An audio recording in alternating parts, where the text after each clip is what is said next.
1 കൊരിന്ത്യർ 7-ാം അധ്യായം 1 മുതലുള്ള വാക്യങ്ങൾ. നിങ്ങൾ എഴുതി അയച്ച സംഗതികളെക്കുറിച്ച് എന്റെ അഭിപ്രായം എന്തെന്നാൽ, സ്ത്രീയെ തൊടാതിരിക്കുന്നത് മനുഷ്യന് നല്ലത്. എങ്കിലും ദുർനടപ്പ് നിമിത്തം ഓരോരുത്തരും സ്വന്തം ഭാര്യയും ഓരോരുത്തർക്ക് സ്വന്തം ഭർത്താവും ഉണ്ടായിരിക്കട്ടെ. ഭർത്താവ് ഭാര്യയ്ക്കും ഭാര്യ ഭർത്താവിനും കടംപെട്ടിരിക്കുന്നത് ചെയ്യട്ടെ. ഭാര്യയുടെ ശരീരത്തിന്മേൽ അവൾക്കല്ല ഭർത്താവിനത്രേ അധികാരമുള്ളത്. അങ്ങനെ ഭർത്താവിന്റെ ശരീരത്തിന്മേൽ അവനല്ല ഭാര്യയ്ക്കത്രേ അധികാരം. പ്രാർത്ഥനയ്ക്ക് അവസരമുണ്ടാവാൻ ഒരു സമയത്തേക്ക് പരസ്പര സമ്മതത്തോടെ അല്ലാതെ തമ്മിൽ വേർപെട്ടിരിക്കരുത്. നിങ്ങളുടെ അജിതേന്ദ്രിയത്വം നിമിത്തം സാത്താൻ നിങ്ങളെ പരീക്ഷിക്കാതിരിക്കേണ്ടതിന് വീണ്ടും ചേർന്നിരിപ്പീൻ. ഞാൻ ഇത് കൽപ്പനയായിട്ടല്ല, അനുവാദമായിട്ടത്രേ പറയുന്നത്. സകല മനുഷ്യരും എന്നെപ്പോലെ ആയിരിക്കണമെന്ന് ഞാൻ ഇച്ഛിക്കുന്നു. എങ്കിലും ഒരുവന് ഇങ്ങനെയും ഒരുവന് അങ്ങനെയും താന്റെ കൃപാവരം ദൈവം നൽകിയിരിക്കുന്നു.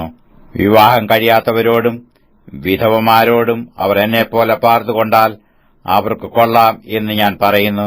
ജിതേന്ദ്രിയത്വമില്ലെങ്കിലോ അവർ വിവാഹം ചെയ്യട്ടെ. അഴലുന്നതിനേക്കാൾ വിവാഹം ചെയ്യുന്നത് നല്ലത്. വിവാഹം കഴിഞ്ഞവരോട് ഞാനല്ല, കർത്താവ് തന്നെ കൽപ്പിക്കുന്നത്. ഭാര്യ ഭർത്താവിനെ വേർപിരിയരുത്. പിരിഞ്ഞുവെന്ന് വരികിലോ വിവാഹം കൂടാതെ പാർക്കണം. അല്ലെന്ന് വരികിൽ ഭർത്താവിനോട് നിരന്നുകൊള്ളണം.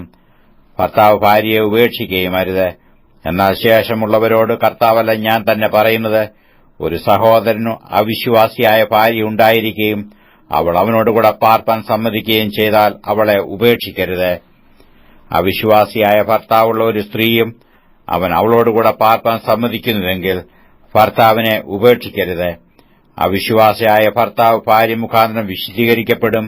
അവിശ്വാസിയായ ഭാര്യ സഹോദരൻ മുഖാന്തരം വിശുദ്ധീകരിക്കപ്പെട്ടുമിരിക്കുന്നു. അല്ലെങ്കിൽ നിങ്ങളുടെ മക്കൾ അശുദ്ധർ എന്നു വരും. ഇപ്പോഴോ അവർ വിശുദ്ധരാകുന്നു. അവിശ്വാസി വേർപിരിയുന്നുവെങ്കിൽ പിരിയട്ടെ. ഈ വകയിൽ സഹോദരനോ സഹോദരിയോ ബദ്ധരായിരിക്കുന്നില്ല. എന്നാൽ സമാധാനത്തിൽ ജീവിപ്പാൻ ദൈവം നമ്മെ വിളിച്ചിരിക്കുന്നു. സ്ത്രീയെ, നീ ഭർത്താവിന് രക്ഷ വരുത്തുവെന്ന് നിനക്ക് എങ്ങനെ അറിയാം? പുരുഷ, നീ ഭാര്യയ്ക്ക് രക്ഷ വരുത്തുവെന്നു നിനക്ക് എങ്ങനെ അറിയാം? എന്നാൽ ഓരോരുത്തരും കർത്താവ് വിഭാഗിച്ചു കൊടുത്തതുപോലെയും ഓരോരുത്തരും ദൈവം വിളിച്ചതുപോലെയും അവനവൻ നടക്കട്ടെ. ഇങ്ങനെയാകുന്നു ഞാൻ സകല സഭകളിലും ആജ്ഞാപിക്കുന്നത്. ഒരുത്തൻ പരിച്ഛേദനയോടെ വിളിക്കപ്പെട്ടുവോ അഗ്രചർമ്മം വരുത്തരുത്. ഒരുത്തൻ അഗ്രചർമ്മത്തോടെ വിളിക്കപ്പെട്ടുവോ പരിച്ഛേദന ഏൽക്കരുത്. പരിച്ഛേദന ഒന്നുമില്ല, അഗ്രചർമ്മവും ഒന്നുമില്ല.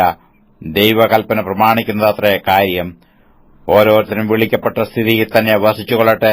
നിദാസനായി വിളിക്കപ്പെട്ടുവോ വ്യസനിക്കരുത്. സ്വതന്ത്രനാകുവാൻ കഴിയുമെങ്കിലും അതിൽ തന്നെ ഇരുന്നു കൊള്ളുക. ദാസനായി കർത്താവിൽ വിളിക്കപ്പെട്ടവൻ കർത്താവിന്റെ സ്വതന്ത്രനാകുന്നു. അങ്ങനെ തന്നെ സ്വതന്ത്രനായി വിളിക്കപ്പെട്ടവൻ ക്രിസ്തുവിന്റെ ദാസനാകുന്നു. നിങ്ങളെ വിലയ്ക്ക് വാങ്ങിയിരിക്കുന്നു. മനുഷ്യർക്ക് ദാസന്മാരാകരുത്. സഹോദരന്മാരെ, ഓരോരുത്തരും വിളിക്കപ്പെട്ട സ്ഥിതിയിൽ തന്നെ ദൈവസന്നിധിയിൽ വസിക്കട്ടെ. കന്യകമാരെക്കുറിച്ച് എനിക്ക് കർത്താവിന്റെ കൽപ്പനയല്ല, എങ്കിലും വിശ്വസ്തൻ ആകുവാൻ തക്കവണ്ണം കർത്താവിന്റെ കരുണ ലഭിച്ചവനായി ഞാൻ അഭിപ്രായം പറയുന്നു. ഇപ്പോഴത്തെ കഷ്ടത നിമിത്തം ഞാൻ പറഞ്ഞതുപോലെ മനുഷ്യൻ അങ്ങനെ തന്നെ ഇരിക്കുന്നു. അവന് നന്ന് എന്ന് എനിക്ക് തോന്നുന്നു. നീ ഭാര്യയോട് ബന്ധിക്കപ്പെട്ടിരിക്കുന്നുവോ? വേർപാട് അന്വേഷിക്കരുത്. നീ ഭാര്യയില്ലാത്തവനോ? ഭാര്യയെ അന്വേഷിക്കരുത്. നീ വിവാഹം ചെയ്താലും ദോഷമില്ല, കന്യകയും വിവാഹം ചെയ്താൽ ദോഷമില്ല. എങ്കിലും ഇങ്ങനെയുള്ളവർക്ക് ജഡത്തിൽ കഷ്ടതയുണ്ടാകും. അത് നിങ്ങൾക്ക് വരരുത് എന്ന് എന്റെ ആഗ്രഹം. എന്നാൽ സഹോദരന്മാരെ, ഇതൊന്ന് ഞാൻ പറയുന്നു, കാലം ചുരുങ്ങിയിരിക്കുന്നു. ഇനി ഭാര്യമാരുള്ളവർ ഇല്ലാത്തവരെപ്പോലെയും, കരയുന്നവർ കരയാത്തവരെപ്പോലെയും, സന്തോഷിക്കുന്നവർ സന്തോഷിക്കാത്തവരെപ്പോലെയും, വിലയ്ക്ക് വാങ്ങുന്നവർ കൈവശമാക്കാത്തവരെപ്പോലെയും, ലോകത്തെ അനുഭവിക്കുന്നവർ അതിനെ അനുഭവിക്കാത്തവരെപ്പോലെയും ആയിരിക്കണം. ഈ ലോകത്തിന്റെ രൂപം ഒഴിഞ്ഞു പോകുന്നുവല്ലോ. നിങ്ങൾ ചിന്താകുലമില്ലാത്തവരായിരിക്കണമെന്ന് ഞാൻ ഇച്ഛിക്കുന്നു. വിവാഹം ചെയ്യാത്തവൻ കർത്താവിനെ എങ്ങനെ പ്രസാദിപ്പിക്കുമെന്ന് വെച്ച് കർത്താവിനുള്ളത് ചിന്തിക്കുന്നു. വിവാഹം ചെയ്തവൻ ഭാര്യയെ എങ്ങനെ പ്രസാദിപ്പിക്കുമെന്ന് വെച്ച് ലോകത്തിനുള്ളത് ചിന്തിക്കുന്നു. അതുപോലെ ഭാര്യയായവൾക്കും കന്യകയ്ക്കും തമ്മിൽ വ്യത്യാസമുണ്ട്. വിവാഹം കഴിയാത്തവൾ ശരീരത്തിലും ആത്മാവിലും വിശുദ്ധിയാകേണ്ടതിന് കർത്താവിനുള്ളത് ചിന്തിക്കുന്നു. വിവാഹം കഴിഞ്ഞവൾ ഭർത്താവിനെ എങ്ങനെ പ്രസാദിപ്പിക്കുമെന്നുവെച്ച് ലോകത്തിനുള്ളത് ചിന്തിക്കുന്നു. ഞാൻ ഇത് നിങ്ങൾക്ക് കുടുക്കിടുവാനല്ല, യോഗ്യത വിചാരിച്ചും നിങ്ങൾ ചാവല്യം കൂടാതെ കർത്താവിന്റെ സ്ഥിരമായി വസിക്കേണ്ടതിനും നിങ്ങളുടെ ഉപകാരത്തിനായിട്ടത്രേ പറയുന്നത്. എന്നാൽ ഒരുത്തൻ തന്റെ കന്യകയ്ക്ക് പ്രായം കടന്നാൽ താൻ ചെയ്യുന്നത് അയോഗ്യമെന്ന് നിരൂപിക്കുന്നുവെങ്കിൽ അങ്ങനെ വേണ്ടി വന്നാൽ ഇഷ്ടം പോലെ ചെയ്യട്ടെ, അവൻ ദോഷം ചെയ്യുന്നില്ല. അവർ വിവാഹം ചെയ്യട്ടെ.